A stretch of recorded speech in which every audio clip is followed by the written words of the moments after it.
Muy buenos días, es un gusto recibirles con las primeras noticias de TV Ciudad en esta jornada de viernes, un día muy especial de veda electoral con 20 grados de temperatura y ya les advierto que va a ir subiendo. Antes que nada, saludo cordial a quienes nos siguen por Uniradio, la radio de la Universidad de la República, 107.7 de FM, por señal abierta, 6.1 por YouTube y también por tvciudad.ui. Y vamos ahora al pronóstico del tiempo, que vayan sacándose ropa porque viene de calor.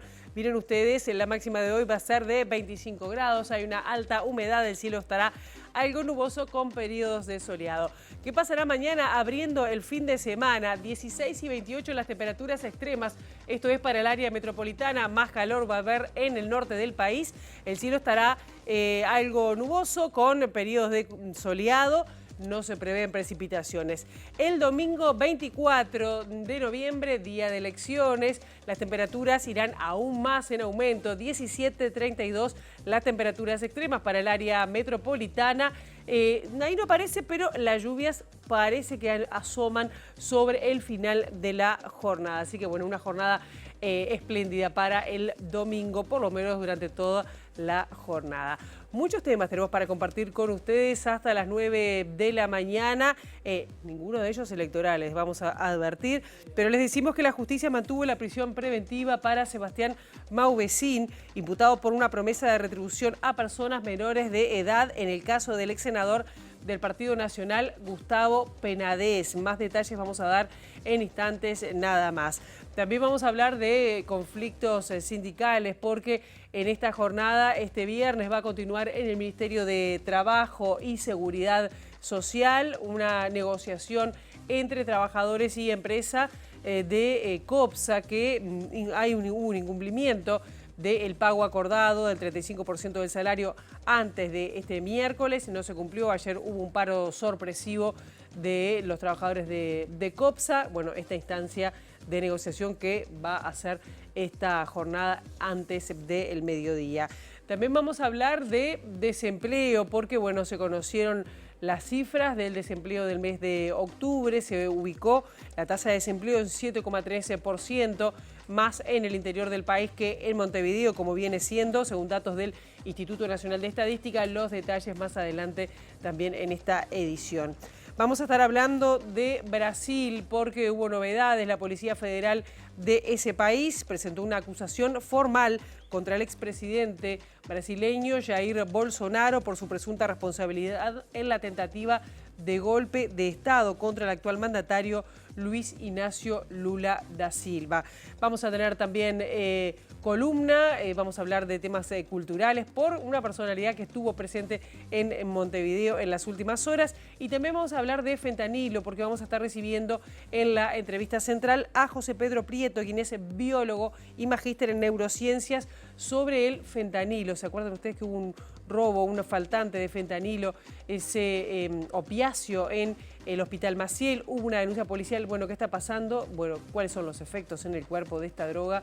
Lo vamos a estar hablando con Prieto sobre las 8:30 de la mañana. Ahora, momento de abrir la ventana hacia las calles de Montevideo para, con datos del Centro de Gestión de Movilidad, ver por dónde circular, por dónde no. Qué hermoso el sol en Montevideo a esta hora. @IMTránsito, @MBTransporte para seguir en tiempo real en las redes sociales cualquier cambio en la circulación. Les adelantamos que Florida, entre San José y Soriano, va a estar cortado hasta las 5 de la tarde. Tampoco se va a poder circular hasta las 5 de la tarde en Gaboto, entre Maldonado y Canelones, por llenado de hormigón.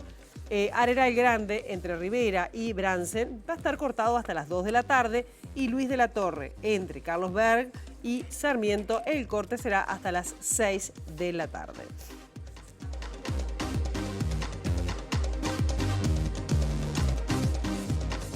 Como dijimos, nos encontramos en veda electoral por las elecciones. El balotaje del domingo empezó esta medianoche. Además, ya está el movimiento de las urnas, el traslado de las urnas hacia los locales, donde bueno, van a estar instalados los circuitos en todo el territorio nacional, sobre todo en Montevideo, y esto ha dado también algunos cambios en el tránsito. Pero con motivo del balotaje del domingo habrá cortes de tránsito en la zona de Centro y Ciudad Vieja, aquí en Montevideo, por este traslado de las urnas, y también por concentraciones en las zonas próximas a los comandos de campaña y las sedes partidarias. Veamos este detalle.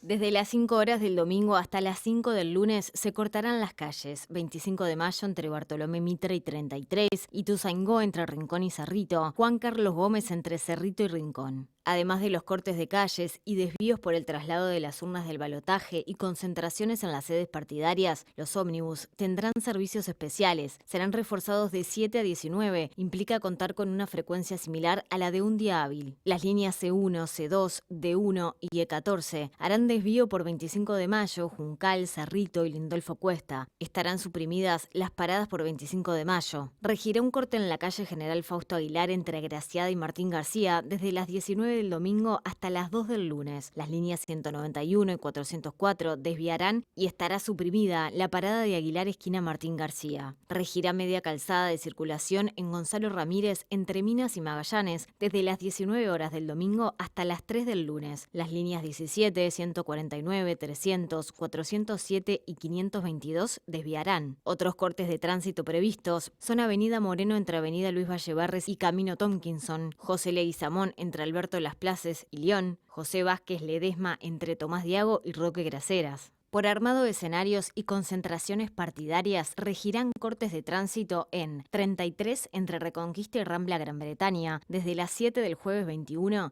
hasta las 12 del miércoles 27 de noviembre. Boulevard Artigas, Senda Sur entre Rivera y Guaná, desde las 14 del domingo a las 3 del lunes. Rambla Francia desde Ciudadela Pérez Castellano, desde las 20 del domingo hasta las 0 del lunes.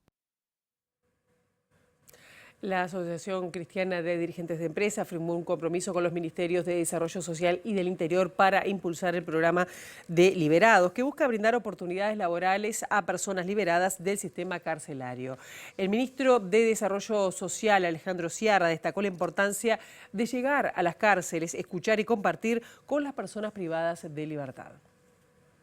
Que hay una masa empresarial interesada en generar oportunidades en que no va a juzgar nuevamente los errores que cometieron en la vida. Recién el ministro Martinelli hablaba de la necesidad de que la situación carcelaria se convierta en una política de Estado y que no esté cambiando cada 5 años. ¿Qué le diría al Frente Amplio si es gobierno? Bueno, primero que estoy convencido que vamos a seguir siendo gobierno. En el caso de que no ocurriera así, que se siga con esta política de ingreso a las unidades que logramos realmente con mucho esfuerzo y con mucha apertura de parte del INR, que las cárceles se abrieran a otras instituciones del Estado, y no solo eso, sino que un interés real de las demás instituciones en participar, en poner recursos acá, ¿no? Los que estamos un tiempo periodo de libertad vamos como perdiendo un poco de rueda, y acá nos actualizamos de todo, hacemos talleres de finanzas, talleres de control de emociones, nos vamos capacitando, y bueno, y el apoyo de ADE es fundamental para hacer que ellos abran las puertas a los empresarios, que nos brinden una segunda oportunidad, por así decirlo, ¿no? ¿Qué le dirías a algún empresario o algún emprendimiento que está pensando tomar una persona que fue recién liberada?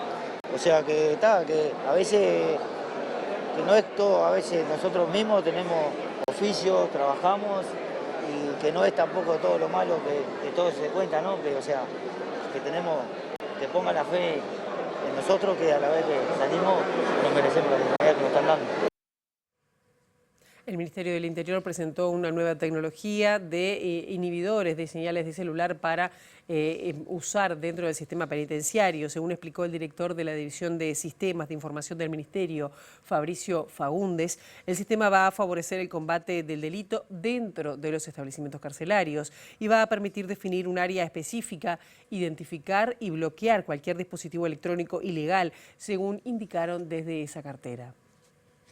En este caso lo que estamos presentando es una tecnología de vanguardia que entre sus principales características es que no bloquea de forma indiscriminada la señal en una zona determinada, que era un problema que teníamos, que los vecinos dejábamos incomunicados, las personas que se acercaban a la zona quedaban incomunicadas, nuestros propios funcionarios quedaban sin comunicación dentro del establecimiento de reclusión.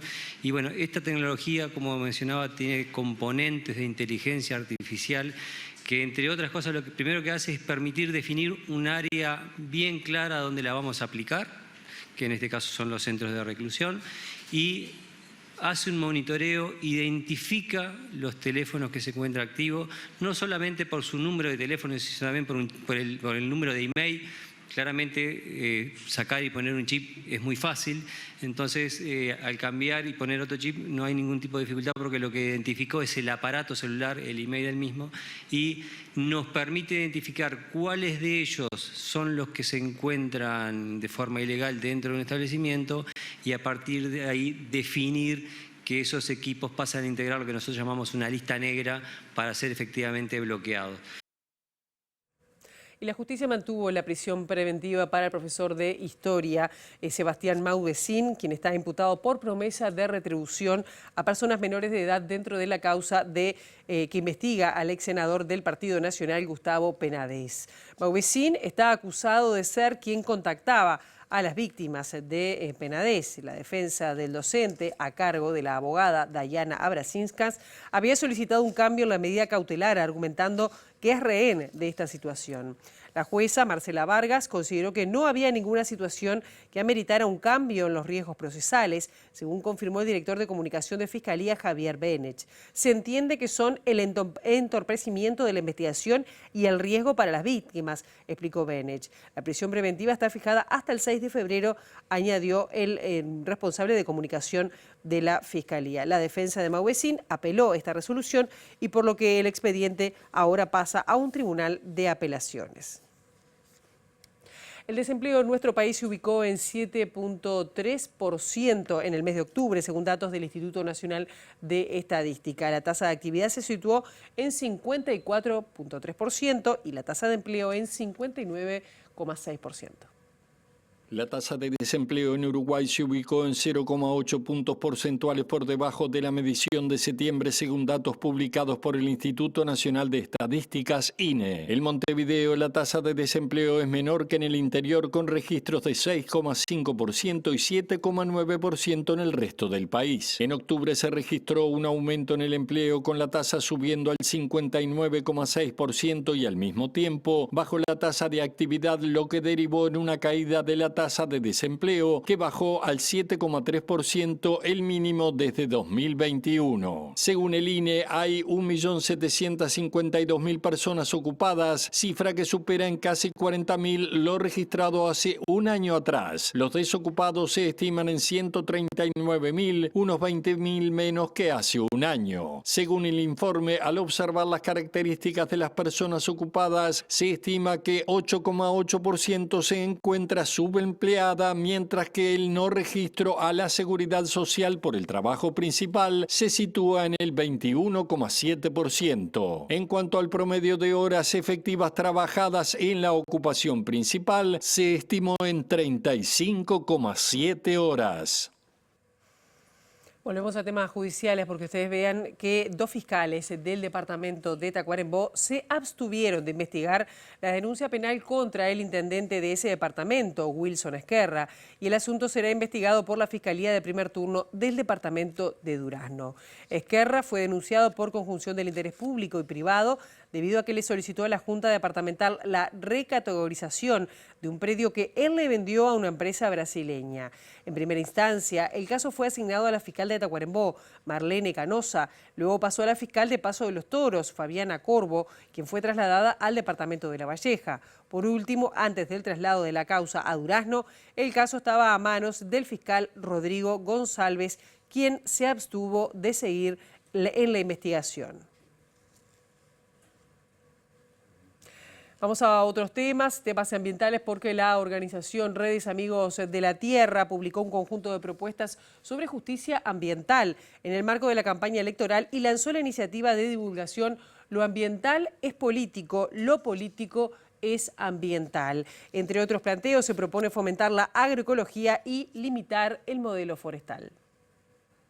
Redes Amigos de la Tierra sostiene que la justicia ambiental implica justicia social, económica y de género, la soberanía y participación popular y propone cambios estructurales sin parches matizadores ni medias tintas ambientales. Entre sus planteos se cuenta la promoción de la producción agroecológica familiar, dotando de presupuesto al Plan Nacional de Agroecología y limitar el avance del agronegocio, monocultivos y transgénicos. En relación al agua, propone priorizar la gestión sustentable de las cuencas y el derecho humano al agua ante cualquier proyecto que impacte negativamente en los ecosistemas, así como detener la expansión del modelo forestal, poner fin al proyecto Arasati y retomar el de la represa Casupá. En materia energética, plantea la reducción de emisiones de gases de efecto invernadero, generar un debate sobre los proyectos de hidrógeno verde que están planteados y el control público de la generación y distribución de energía. Redes impulsa que las instituciones estatales garanticen el derecho a la información y participación en la toma de decisiones en materia ambiental. En términos de integración regional, propone fortalecer el Mercosur como una herramienta para superar la dependencia del agronegocio, desmantelar el secretismo que rodea las negociaciones comerciales y regular sobre las obligaciones de las empresas transnacionales. El sindicato de INAU ocupó la sede del organismo ante la eventualidad de que el instituto deje de pagar una serie de partidas a los trabajadores y trabajadoras. En el colectivo aseguran que eso podría ocurrir debido a que se redireccionarán fondos para cubrir el déficit del INAU. Muy alertas en el sentido de que hay una proyección de transponer rubros de el rubro cero, que es donde se pagan los salarios, y el ingreso de personal para cubrir el déficit en otras áreas que tiene el INAU. Y eso es lo que a nosotros nos tiene preocupados, porque si se hace la transposición de esos rubros, no va a quedar prácticamente un monto que pueda ser significativo a la hora del reparto de esta productividad que hace más de 20 años que la venimos cobrando. Entonces, para nosotros es muy compleja la situación en el sentido de que ya está proyectada esa transposición y se puede hacer de un momento para otro sin que ni siquiera algunos integrantes del directorio lo sepan, porque tiene delegaciones atribuidas para hacer esa transposición en la propia Oficina de Planeamiento y Presupuesto. López dijo que no había visto una crisis tan importante en el INAU como el actual producto de la mala gestión de este directorio. El Consejo Directivo del sindicato está habilitado a decretar un paro general en diciembre si no hay respuestas del directorio del INAU. Bien, y ustedes saben que noviembre es el mes de lucha contra la violencia basada en género, de la violencia hacia las mujeres, y con este motivo ha habido distintas actividades en el caso de Montevideo y también visitas muy relevantes que, bueno, ponen su punto de vista para avanzar en este tema. Y con este tema estamos recibiendo con muchísimo gusto a nuestro compañero Eduardo Delgado. Eduardo, bienvenido, ¿cómo estás? Un gusto saludarte, Pilar, así es. Hemos tenido visitas muy especiales durante el mes. Una de ellas estuvo sentada contigo aquí, Saiga Valencia. En este caso estamos hablando de Lucía Chichia. Es argentina, pero vive en México. Estudió, ella está muy centrada en el tema de la neurociencia, en los comienzos de su carrera a nivel académico, y después pasó más a cuestiones de género, a epistemología feminista, y mezcló esos dos universos que tienen pocos puntos de contacto generalmente. Estuvo en Montevideo, dio conferencias, dio charlas, dio seminarios, presentó su libro que se llama La invención de los sexos, cómo la ciencia puso el binarismo en nuestros cerebros y cómo los feminismos pueden ayudarnos a salir de ahí. Ella es licenciada, como decíamos, en biotecnología y, bueno, analiza mucho esto de la relación entre la mente y el cuerpo, como con una postura contraria al determinismo sexual, a eso de que depende uno, el sexo con que haya nacido, cómo delimita quién es uno después. Les invito a escuchar primero justamente cómo fue este paso de una neurocientífica que estaba convencida de la neutralidad de la ciencia, de la objetividad, del conocimiento, cuando comienza a trabajar en campo y se empieza a replantear un montón de temas que ve que no cierran con lo que ella ve y con lo que había estudiado. Nota que hay contradicciones en la producción del conocimiento y que además ese conocimiento no se revisa a sí mismo. Claro. Así que, si les parece, primero nos conocemos un poquito más de ella. ¿Cómo no lo vemos? Venía en realidad de las neurociencias, o sea, estudié biotecnología y empecé un doctorado en Ciencias Biomédicas en Neurociencias en la Facultad de Medicina de la Universidad de Buenos Aires, y realmente cuando me egresé, me licencié en biotecnología y empecé esta investigación, yo creía en la neutralidad, en la objetividad, en la universalidad del saber científico, y en la propia práctica científica me di cuenta de algunos problemas estructurales de los cuales yo me convertí en parte, y al mismo tiempo de los presupuestos e hipótesis que guiaban las investigaciones neurocientíficas y que tenían que ver con esta idea del sexo cerebral. Entonces percibí que algo estaba mal y empecé a indagar qué decían esas investigaciones, cuáles eran las metodologías, cómo sacaban conclusiones tan absolutas acerca de la idea del sexo cerebral, cuando yo en realidad me había egresado en la universidad entendiendo que existía dimorfismo sexual, es decir, que las biologías eran diferentes según las posibilidades reproductivas y que esas diferencias alcanzaban los cerebros. Pero yo empecé a percibir que esto era un a priori cuando en el laboratorio me di cuenta que asumíamos la idea del sexo cerebral de manera implícita, y ese sexo cerebral tenía ciertas implicancias que daban cuenta de habilidades cognitivas diferentes entre hombres y mujeres. Sí, cuando me meto de lleno me doy cuenta que hay un montón de sesgos metodológicos, que hay un montón de conclusiones a priori, y que realmente la idea del sexo cerebral legitimaba una lectura de los cuerpos que era jerárquica. Es decir, que según esta idea, naturalmente, eran los hombres cisgénero quienes estaban habilitados para producir conocimiento, para pensar, para el ejercicio de la fuerza física, y las mujeres cisgénero estaban habilitadas para el trabajo doméstico, de alguna manera, para el trabajo de cuidado. Y todo eso se justificaba según los roles en la reproducción. Pero en realidad no había pruebas empíricas correctas. Qué interesante, ¿no? Porque cómo la mirada previa puede condicionar las conclusiones científicas. Así es. Ella, por ejemplo, después de haberse recibido en neurocientífica, trabajó algunos años en el Hospital Psiquiátrico Borda de Buenos Aires, y esa experiencia fue muy removedora para ella, tanto con los conocimientos generales de la neurociencia como también la aplicación a nivel de lo que se considera sexo y género. Vio diferencias que no estaban reflejadas en los estudios científicos, y bueno, allí fue donde hizo buena parte de su abordaje académico posterior. Ella hace mucho hincapié justamente en que es un error suponer que el cerebro es la vida psicológica en general, que se debe salir de lo que eso considera ella que es como un reduccionismo biológico, ¿no? Y en un mundo donde muchas veces la ciencia, como decíamos, se ve como algo ascético, neutral, ella marca los sesgos y pone como un lugar de privilegio de los hombres cis se le ha dado al estudio científico. Cuando decís hombres cis, vamos a aclarar, es los hombres que tienen un sexo biológico masculino y que se identifican como tal. Exactamente. ¿No? Ella remarca, bueno, justamente esto de la terminología, ¿no? Que considera importante mencionarlo porque, bueno, cada palabra justamente define muchas cosas. Por eso ella habla de varones cis, de mujeres cis, en fin, y diferentes otras definiciones. Recuerda que hace 10 años, cuando en Argentina, en México, en general en América Latina, ella empezó a hablar de estos temas, no había nada de literatura en este continente sobre esto, y había muchas resistencias de sus pares de la neurociencia al respecto. Hombres, muchos, pero inclusive mujeres, porque como ella misma decía, es un camino que ella recorrió después, ¿no?, de haberse recibido. Miraba mucho al norte global, que era donde sí ya había estudios, pero lo que señala es que por suerte con el paso de los años, bueno, esto ha empezado a echar un poco de raíces en el continente, ya hay un análisis, una autocrítica dentro de la ciencia sobre cómo se produce el conocimiento. Sobre esto también nos habló.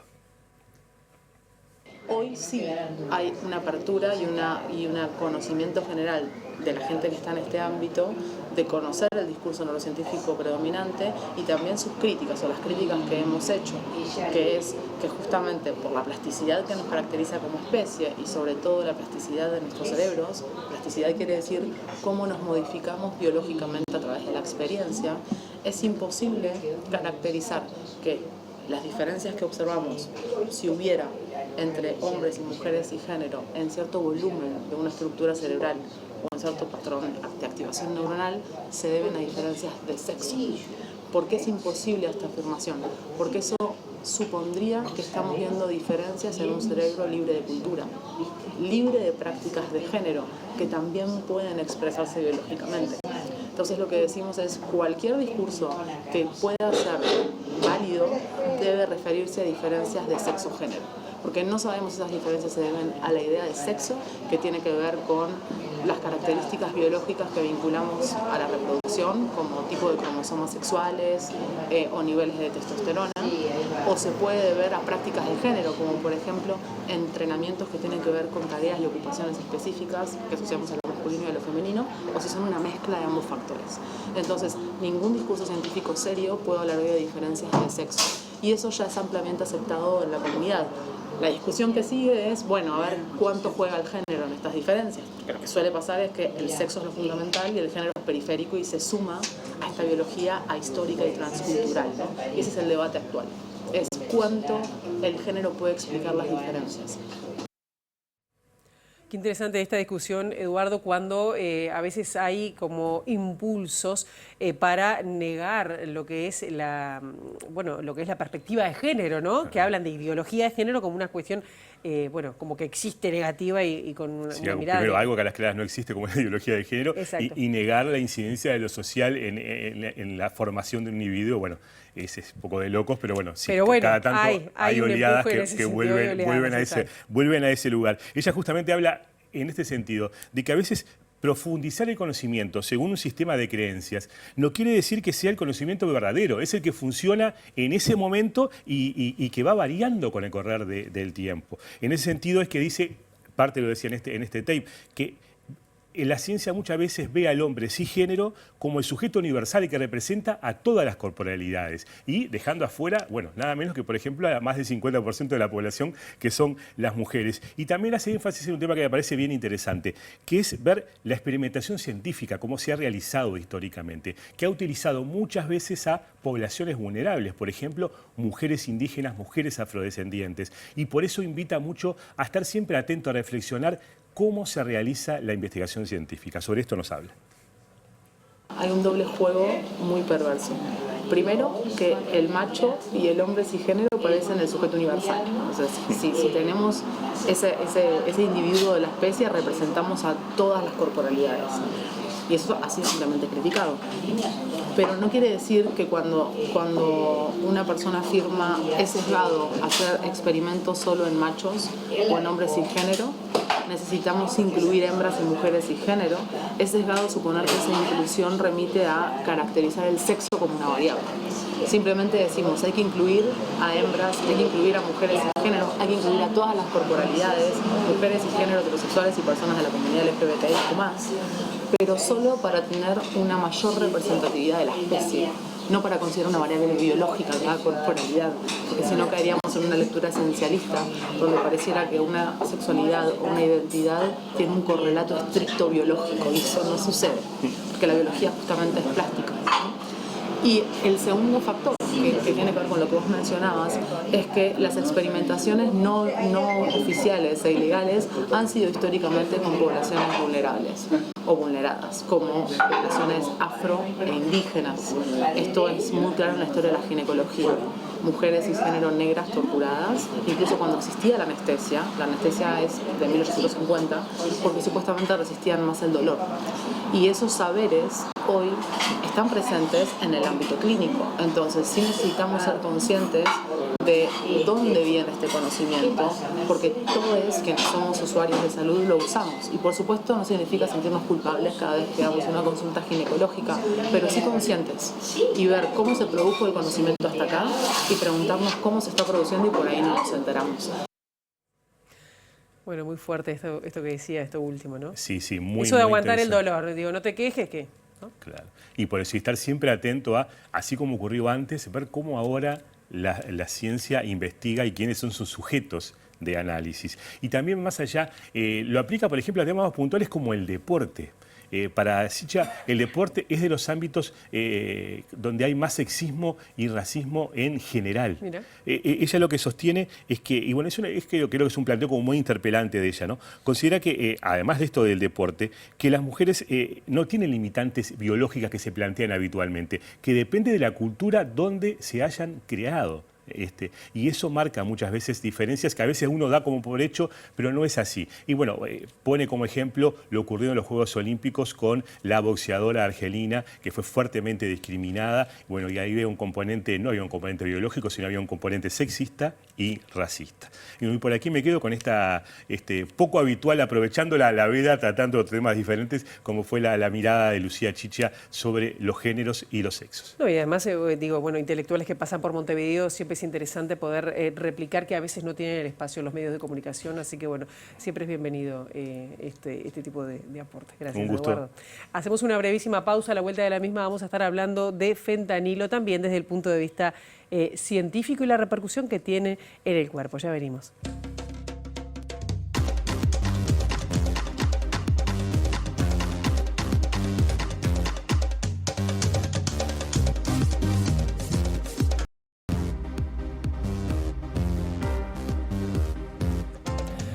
¿Qué tal en este segundo bloque de MBD Noticias? Vamos a hablar de fentanilo, porque ustedes saben que el 1 de noviembre es una denuncia del Hospital Maciel porque faltaban algunas dosis de fentanilo, algo que se usa a nivel médico. Bueno, faltaban y eso también provocó cierto movimiento, cierta alarma. Bueno, ¿qué hay fentanilo, circula en nuestro país y qué efectos tiene? Para hablar de esto estamos invitando y ya recibiendo con muchísimo gusto a José Pedro Prieto, quien es biólogo, además doctor en neurociencias y trabaja por la Universidad de la República y trabaja en el Laboratorio de Neurociencias de la Facultad de Ciencias de la Universidad. Un gusto tenerte esta mañana con nosotros. Muchas gracias, Pilar, un gusto a mí. Bueno, te podría preguntar muchísimas cosas, pero vamos a arrancar hablando de qué es el fentanilo.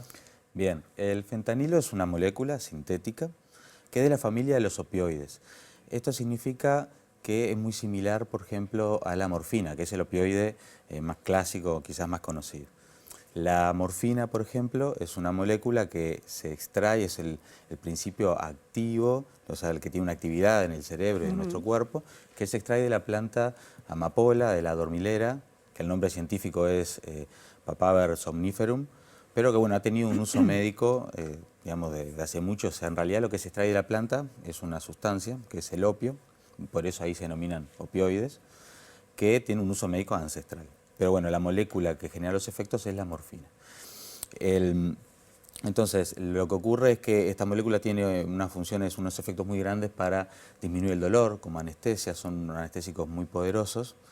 Y bueno, y estas sustancias, todos los opioides, como esta sustancia estamos hablando, lo que hace es, son muy parecidas, la estructura química es muy similar, pero tiene algunas diferencias y esa diferencia ya puede cambiar cómo se absorbe, qué actividad tiene, el nivel, digamos, de la intensidad de sus efectos.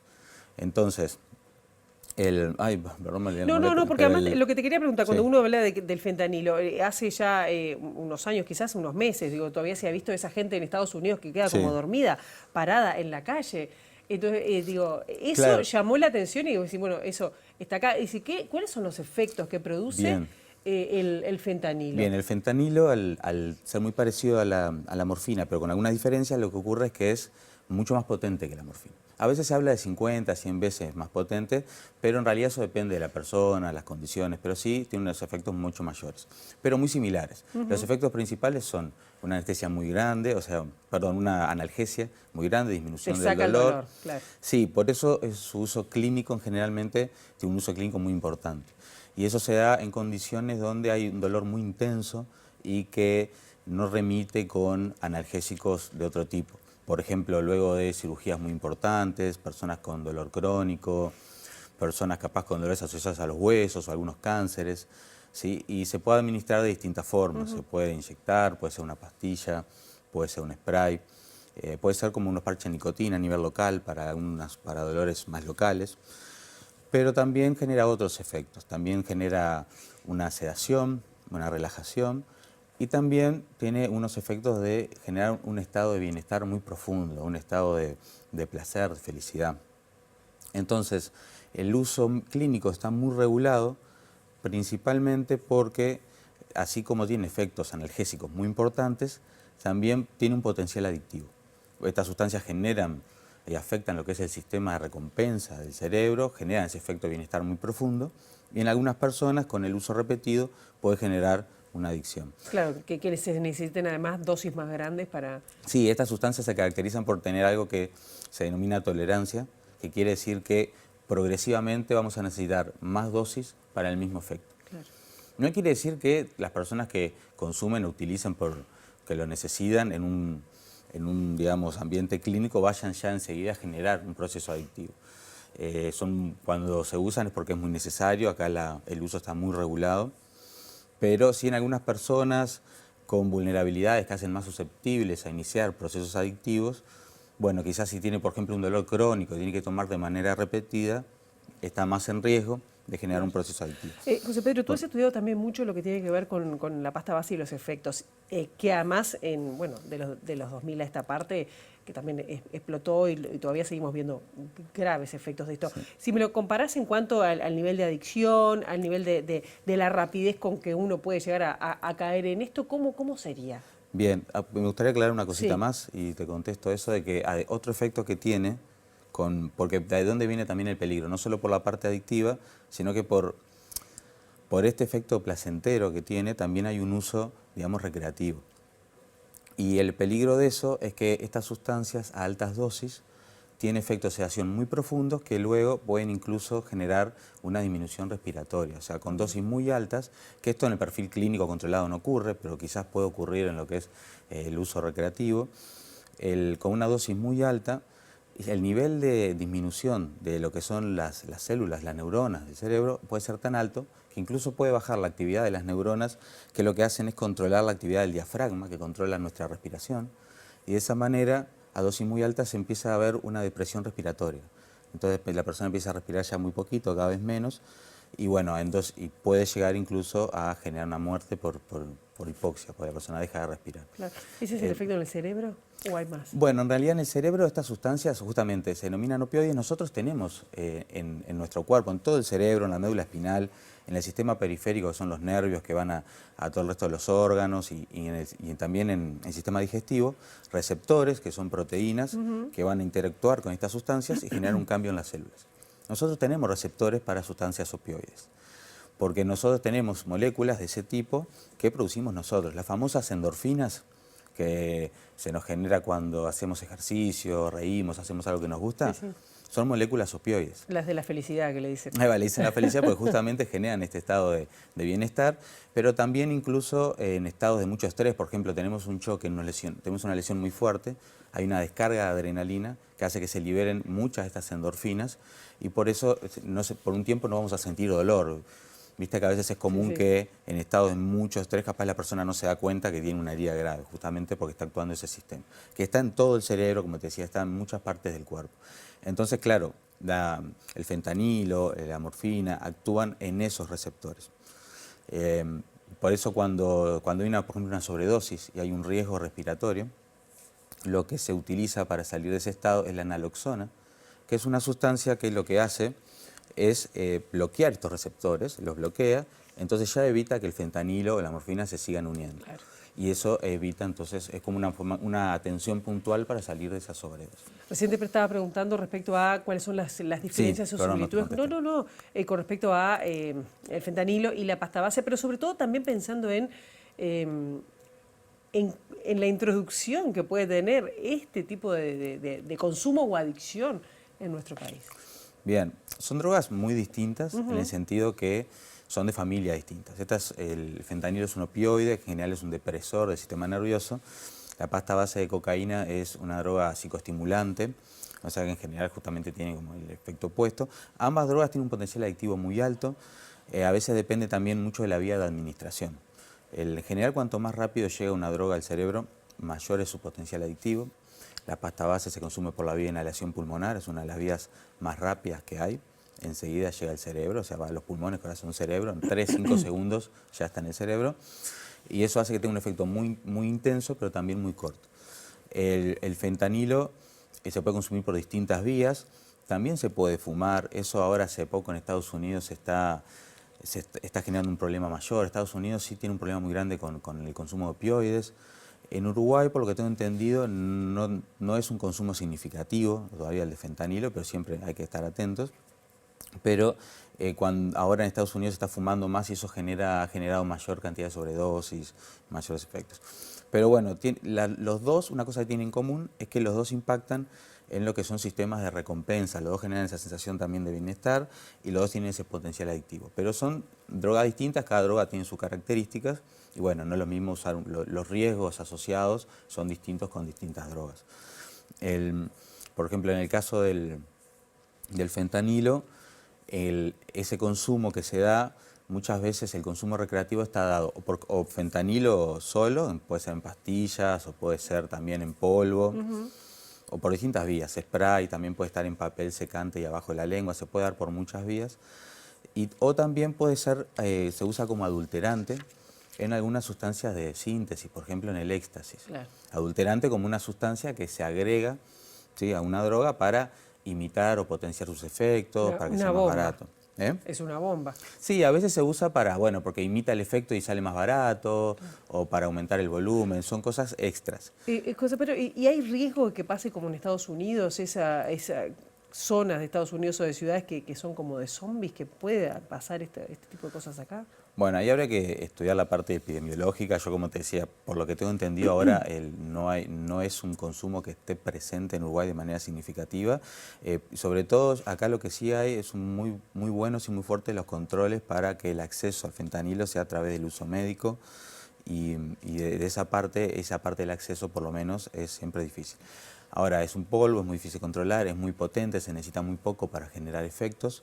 Entonces siempre hay que estar atentos, que ahí está el sistema de alerta temprana que funciona muy bien, que cuando se detectan casos o intoxicaciones particulares con algo nuevo, desconocido, en general se alerta a todos los sistemas de salud y a actores involucrados en lo que es la problemática de consumo de drogas. Claro, y lo que recién estabas diciendo es, cuando hablamos de efectos por sobredosis, la adicción y que, sí, el que no respires más. Sí, ahí va, o sea, la adicción sería más una problemática en algunas personas. De nuevo, no quiere decir que todas las personas que consumen generan adicción, pero sí, algunas personas son vulnerables a iniciar eso. Y esos son ya procesos más a largo plazo. Después, en sobredosis, el riesgo principal es ese, la depresión respiratoria, que el problema que se da cuando se da un uso recreativo es que el principal riesgo es que estas sustancias de síntesis no sabemos cómo están hechas, entonces no sabemos la dosis en que están presentes, y eso puede variar mucho. Incluso dentro de una misma tanda, por ejemplo, una persona con pastillas de fentanilo, puede ser que consuma la mitad de una pastilla y tenga un efecto y no le pase nada, y luego agarra una misma pastilla de esa misma tanda, claro, y ahí ya quizás está muy cerca de una sobredosis. José Pedro, muchísimas gracias por ahora. Nos quedamos como más atentos también a lo que puede pasar y todavía como siguen además todas estas investigaciones y las reacciones acá en nuestro país. Gracias por el momento. Muchas gracias por la invitación. Cuando quieran. Y nosotros ahora nos vamos a exteriores a tomar contacto con nuestra compañera Juliana Perdomo con información de la Corte Electoral. Juliana, bienvenida. Sí, Pilar, muy buenos días para todos. En la previa de la jornada eleccionaria y en este marco de veda electoral estamos con la ministra Analía Piñeirúa para conversar todos los detalles de lo que va a ser el próximo domingo. Muchísimas gracias por recibirnos. Bueno, ya comenzó la operativa con las urnas. Sí, ya comenzó, las Fuerzas Armadas y la policía comenzaron a retirar de las juntas electorales o de las oficinas departamentales las urnas que serán distribuidas el domingo muy temprano en los locales donde estarán instaladas las comisiones receptoras de votos. Ministra, ¿cuántos habilitados tenemos para votar y si se repiten los circuitos de las elecciones nacionales? Son 1.727.210, 247.710, y los circuitos se repiten, pero se le pide a los ciudadanos que verifiquen en los planes circuitales o ingresando a la página web de la Corte si se mantiene su local, porque por algunos problemas a veces hay que cambiar de local porque surgen problemas en el local de la elección anterior, pero en principio son los mismos locales. ¿Qué se espera de la jornada del domingo? ¿El hecho que los resultados estén muy ajustados hace que se extienda? Bueno, se supone que los resultados van a estar ajustados de acuerdo a lo que han dado las encuestas que se vienen divulgando y que las últimas se divulgaron en el día de ayer. Si eso ocurriera, evidentemente sí, para poder dar datos oficiales vamos a tener que dejar que avance el escrutinio en las comisiones receptoras de votos, y eso hará que los resultados oficiales no puedan darse muy temprano. Si el resultado es categórico, no. Es un escrutinio mucho más simple que el anterior, porque son solo 2 hojas, 2 papeletas, y es mucho más fácil de contar. Pero tenemos ese anuncio de las encuestadoras que nos hace pensar que podemos tener que irnos a más tarde para poder anunciar un resultado oficial. Y aún así, si el resultado no se pudiera dar esa noche, porque los votos observados son suficientes como para cubrir la diferencia, entonces ahí ya tendríamos que pasar al escrutinio departamental que se hace en las dependencias de la Corte Electoral, y bueno, y allí es donde se revisan el escrutinio que se hizo en las comisiones receptoras de votos, y allí se abren los votos observados. ¿Y en ese caso empezarían a partir del martes? Sí, empieza a partir del martes. Obviamente el lunes los funcionarios electorales no pueden trabajar porque trabajan hasta altas horas de la madrugada del lunes, y el martes en la mañana comienza a organizarse todas las mesas escrutadoras en los locales de la Corte, y bueno, y sobre el mediodía, por lo menos acá en Montevideo, ¿no? Puede ser que en algunos departamentos del interior comiencen antes. Nosotros suponemos que sobre horas del mediodía comenzará el escrutinio departamental. Ministra, ¿qué pasa con aquellas personas que no votaron en las elecciones nacionales y que no lo harán aquí en el balotaje? Bueno, en principio no sucede nada. Tienen que justificar el voto a partir del 26 de noviembre, el no voto, perdón. A partir del 26 de noviembre va a haber en la página web de la Corte un formulario para poder acreditar la causa por la cual no votaron, tanto en octubre como ahora, o solo ahora o solo en octubre, y así evitan el pago de la multa. Si no es la primera vez que no votan, bueno, están corriendo el riesgo de ser excluidos del padrón, o sea que tienen que estar atentos a eso. ¿La Corte va a desplegar el 100% de sus funcionarios para la jornada del domingo? Sí, son muy pocas las guardias que quedan en la Corte Electoral. La Corte en Montevideo y en departamentos grandes donde hay localidades lejanas a las capitales, se instalan dependencias zonales, y allí van los funcionarios de la Corte para atender los circuitos del área predefinida para que sea atendida por ellos. Una consulta muy frecuente es el hecho de no tener la credencial física. ¿Se puede votar con la cédula, con el número? Recordando la serie y el número de la credencial se puede votar, no es necesario llevar la cédula de identidad. Hay que recordar en la serie del número. De todas maneras, ingresando en la web de la Corte con el nombre y la fecha de nacimiento, allí aparece la credencial cívica de la persona. Así que sí, en caso de que no la recuerden, pueden ingresar a la página de la Corte y allí obtener la serie y número de su credencial y así poder ir a votar. Muchísimas gracias. Gracias a ustedes. Bueno, Pilar, allí la palabra de la ministra Analía Piñeirúa a propósito de todos los detalles del próximo domingo que seguiremos informando a lo largo de la jornada. Muchísimas gracias, Juliana. Una jornada que ya está hoy comenzando con la distribución de las urnas en todo Montevideo. Vamos ahora con otros temas, porque ustedes saben que la Intendencia de Montevideo ya definió las fechas para el próximo carnaval. ¿Cuándo será el desfile de carnaval? Bueno, será el jueves 23 de enero y el desfile de llamadas los días 7 y 8 de febrero. El cronograma es el siguiente. Del domingo 8 al miércoles 11 será la instancia final del encuentro de Murga Joven en el Teatro de Verano. El domingo 8 de enero también se realizará el desfile de Carnaval de las Promesas por la avenida 18 de Julio. El domingo 15 de enero comienza el encuentro de Carnaval de las Promesas en el Teatro de Verano y está previsto que se extienda hasta el 10 de enero. Entonces voy a decir que es el domingo 15 de diciembre hasta el 10 de enero. En tanto, el jueves 23, esta vez sí, de enero, se realizará el desfile inaugural de Carnaval por la avenida 18 de Julio. El viernes 24 de enero será el desfile de escuelas de samba, también por 18 de julio, y el concurso oficial de agrupaciones carnavalescas comenzará el lunes 27 de enero en el Teatro de Verano. Mientras tanto, que el tradicional desfile de llamadas se hará por la calle Isla de Flores el viernes 7 y el sábado 8 de febrero.